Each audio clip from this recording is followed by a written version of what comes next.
And like this vintage, like 1973 camo here. Marine Corps, too. This is about the shoulder holster. What I need to know is, how serious are you?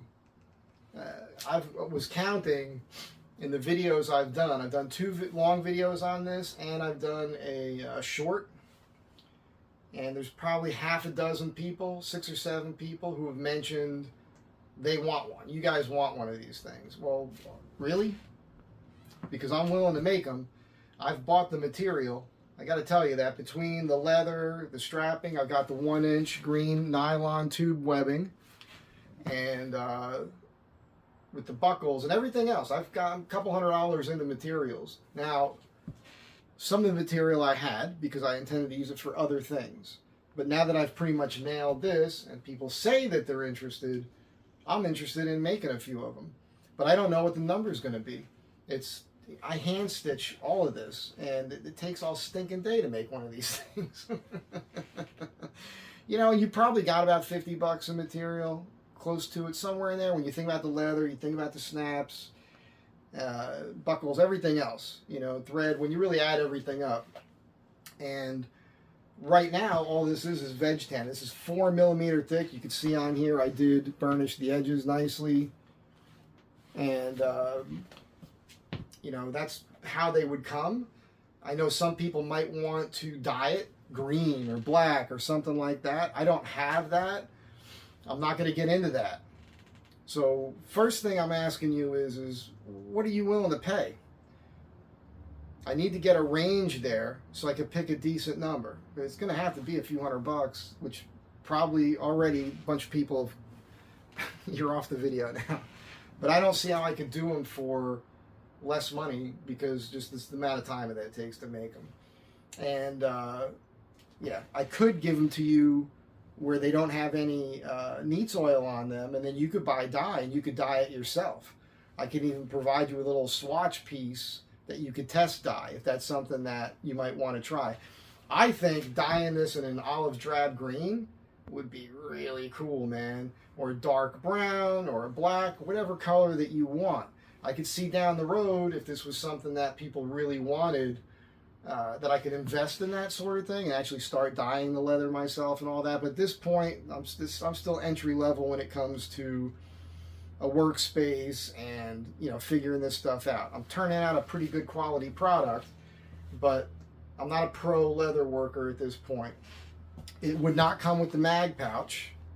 But most people who are looking for one of these shoulder holsters, this is the only one I can do right now is for a 1911 because it's the only pistol I have. That's what this holster was designed for. I have been asked could I do another weapon? Here's the deal. If you're very serious and you're willing to pay me to do this for you, well, there's another thing you're going to have to do, which would be you'd have to buy me like a resin, plastic, whatever it is, 1-to-1 exact copy. They're out there for training purposes of your firearm.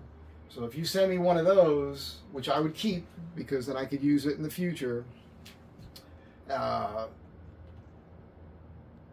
I can make one for your gun. So if you've got the Beretta, if you've got an H&K, if you've got a Smith & Wesson, whatever it is, even a revolver, I will be making one of these for my combat Smith & Wesson pretty soon. But just to show you, and also right now, this is what it would be at the top here, when we're done. It would be the black leather, because that's all I have. But this is water bison, really nice, supple stuff. This is really comfortable. I personally don't mind the contrast. This is how it is right now. If this was something that actually became, if I make a half dozen of these, this is no big deal. I'll make them, sell them, make a couple bucks, and move on to whatever is the next thing I do. As an artist, that's what I've been doing my whole life. I'll do short runs of things. I got into these crazy cutting boards for a while. That's what I do. I build custom bicycles. Whatever it is, I put a lot of effort into it. I nail it. Looks great. Functions flawlessly. Everything's golden. But I only do so many of them. And then I get bored. I move on to the next thing. If this was the sort of thing where I was making a few of these a month on a regular basis, I don't expect that to happen. But if I was, I would have to invest more material, obviously. And when I did that, then I could get this possibly to match this if that's important to you. I don't see why it would be, but I know that everybody has a different idea.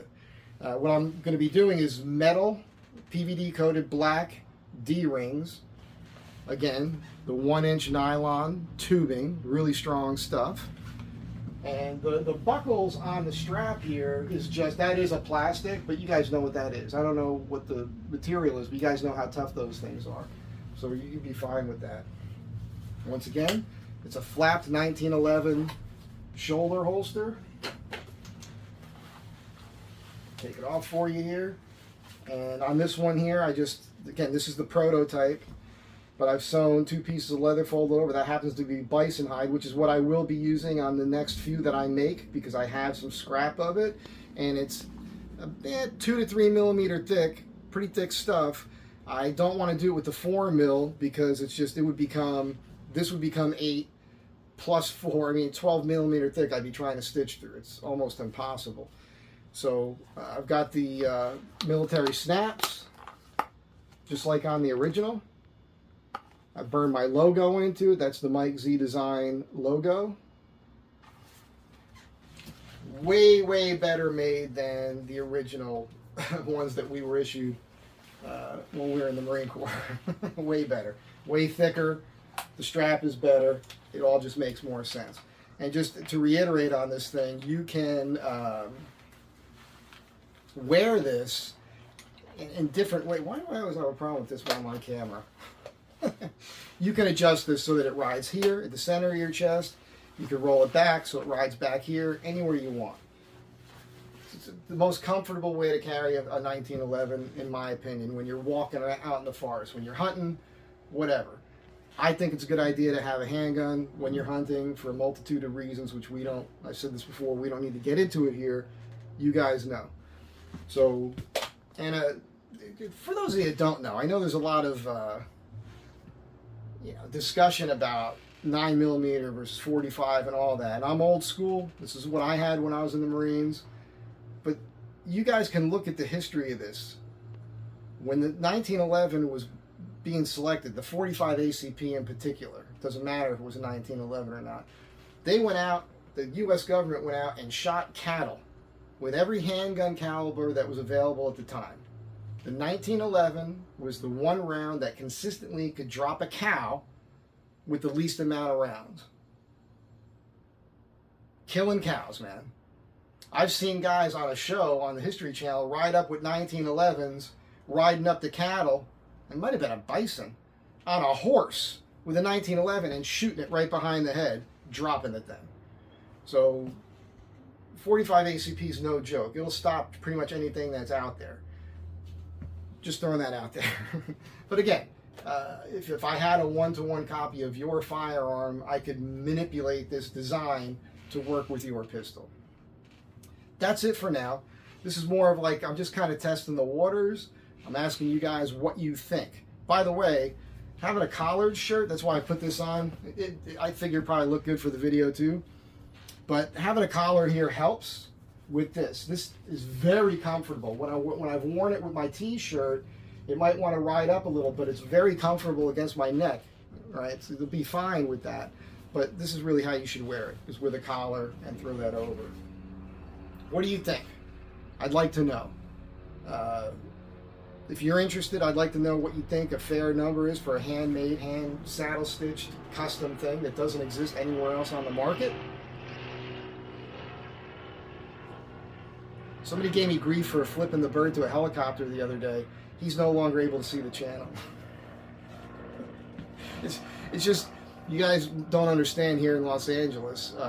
Sometimes these helicopters, like it did the other day, they fly so low. You can feel the vibration in your... It's literally like being in a war zone. And in my opinion, it doesn't need to be like that. And it's all day stinking long.